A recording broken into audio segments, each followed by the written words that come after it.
20% of dudes rapping, they ain't nice as me. 98% ain't live the same type of life as me. The judge gave me life and then they sent me where the life is be. That level 4 with depth and vice, the type of stuff they like to see. Two choices, fight or flee. I refuse to die a chump. I never been a mark, but damn, it's scary when that riot jump. I seen dudes cry, get pumped, and some sexually brutalized. Knew a dude who lost his life and he was only doing 5 year-long racial fights when homie all you do is ride. Lonely days and nights up in a hole causing suicide. From the moment you arrive, you see the Mexican mafia, AB skinheads with big giant swastikas, pro-black philosophers, the BGF, the Kumi, and Muslims who will murk you from the nation to the Sunni. That MS was loony, quick to ride up on they rival. Even Christians went to church, hide knives up in they Bible. Political and tribal, the Crips and Damus, the Long Beach, the Hubs and the Dubs and the Grooves, the IE, the Bakersfield, the Dago Pyrus, the hustlers quick to roll, the gangsters don't move. Whatever click you choose, you better say what's cracking, YouTube.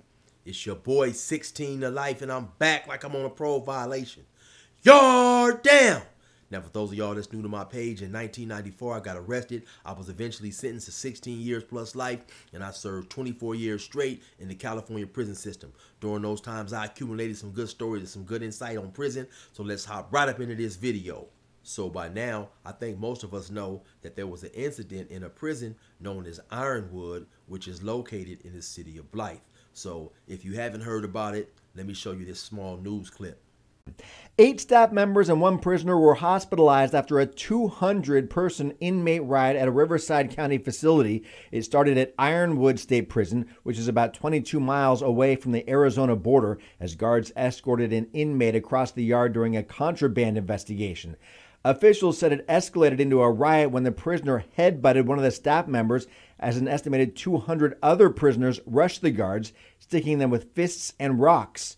To bring the riot to an end, officers deployed chemical agents and fired off a warning shot as well as non-lethal impact rounds. CDCR said the riot caused a 24-hour modified programming protocol for all yards and day rooms in facilities throughout California. The 9 hospitalized were discharged the following day. Now, back when I was locked up, if something like this may have happened, the California Department of Corrections could have possibly stretched this out for weeks or months. Now, initially, right after it happened, all prisons in California were locked down for 24 hours so they could do what they call a statewide threat assessment. I recently talked to my homie who's in an institution in California, and he says they are no longer locked down. So things have definitely changed. Like I said earlier, when I was locked down, they could have stretched this out for months. They know that there are large numbers of Southsiders in all California prisons, and they want to make sure that this incident doesn't spread, and so they lock everybody down. Well, some people might be wondering, if you have Southsiders in another prison, let's say maybe 6 hours away from Ironwood, how would they possibly know about this incident? Well, of course, nowadays, especially in California, all prisons are saturated with cell phones. But even before the cell phone days, of course, there would be a memorandum that would be sent maybe by fax or however to each California prison. And then you have, of course, the convicts working as clerks, typing up these memorandums and stuff like that. So once they would lock the program down, say in another prison, and nothing happened on that particular yard, of course, you're going to have convicts going like, hey, man, what's going on? Why are we being locked down? Because we're used to a normal set routine. You know, yard goes on from this time. We're at work from a certain time. We do things in routine. And so when there's a change in that routine, of course, the convicts want to know why.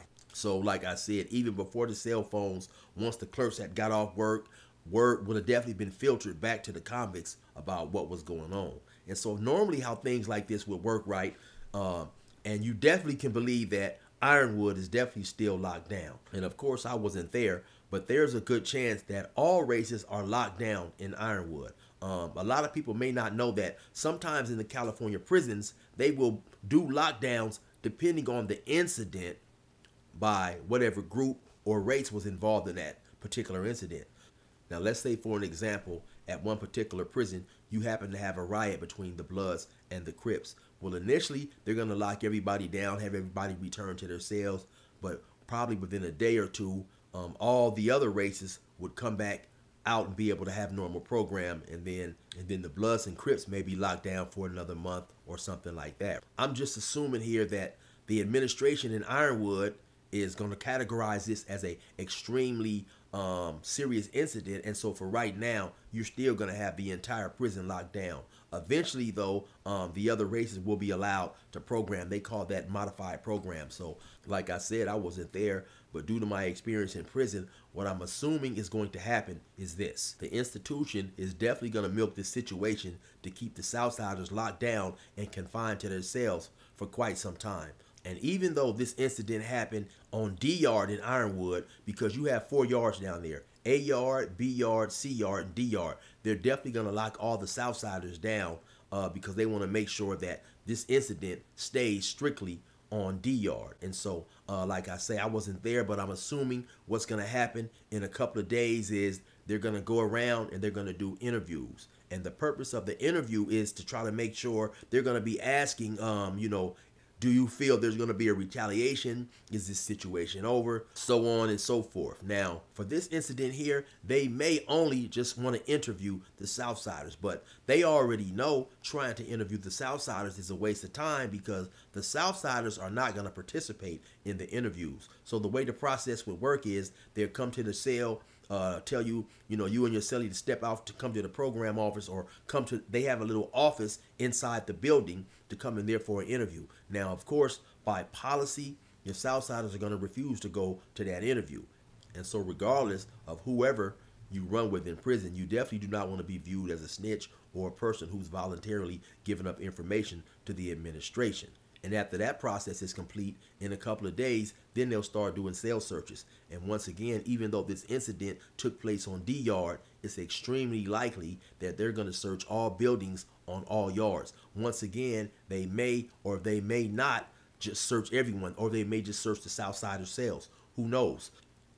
But now sometimes here's a tactic where they use incidents like this to keep the entire population locked down. So what they'll do is they'll assign different guards from all yards to come participate in the search. So then that will be their excuse not to run normal program on other yards and let other convicts out to the yard and do as they normally do, because they'll say we're short of staff.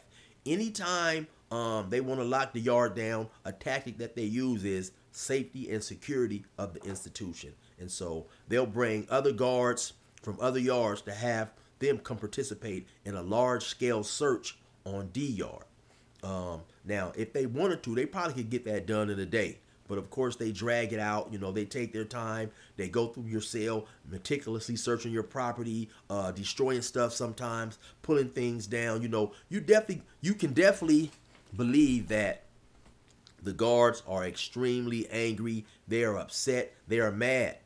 They're mad that some guards were hurt. I believe it was 8 guards who was hurt, and you had a convict who was hurt. And they're also going to be mad about the fact that they figure any prisoner group will have the audacity to challenge their authority, and especially challenge them in a physical, violent way. So you definitely can believe that when they search, especially those Southsider cells, they're going to go in their cells and they're going to be as disrespectful as they possibly can under the Title 15. The Title 15 is a book that governs the way things should happen in the California prisons, right? And sometimes they'll step outside of that Title 15, but anything they're not supposed to have is going to be gone. They're going to go in there and say sometimes for convenience, we may hang clotheslines in our cell, to hang our personal clothes, because we can have personal clothes. And if you send your personal clothes to the laundry, you'll never see them again. So they're going to tear those clotheslines down. I think I failed to mention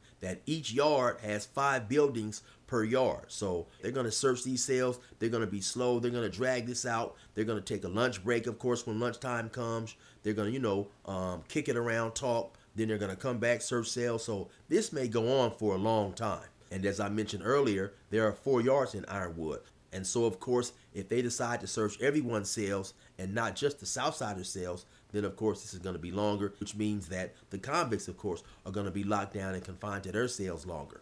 And the reason that they'll claim that they're doing these searches are for the safety and security of the institution. They're looking for weapons, possibly information, if anything is going to happen again. And it's also definitely a punitive measure that they use against the convicts as well. And for those out there wondering what may happen to the Southsiders if they happen to be found guilty for participating in this incident, and I think I seen something a couple of days ago that said that so far the staff or the administration in Ironwood had identified up to 30 people who they believed were involved. So not only would they likely be found guilty of assault with a weapon because they're saying that rocks was used and they'll face a long shoe term in the prison, they also face charges now in the county court of whatever county that prison is located in. So let's just say, for an example, you have one of those Southsiders who was caught up in that incident, and he might be from the county of San Bernardino. Well, now he's facing charges in Riverside County Court for those additional charges. And to be real, the district attorneys are very likely to pick those charges up and charge those guys criminally in the county of Riverside, because they're looking at it like, here is an opportunity to keep a violent person who's in prison longer. And sadly, at times, I've seen some convicts get a third strike in prison. So they may be doing, let's say, 8 years for whatever reason. They may happen to get into a situation which leads to a DA referral, and then the DA pick the case up and charge them with their third strike. So being found guilty of something as serious as this can definitely get a person in prison for life when he didn't have a life sentence.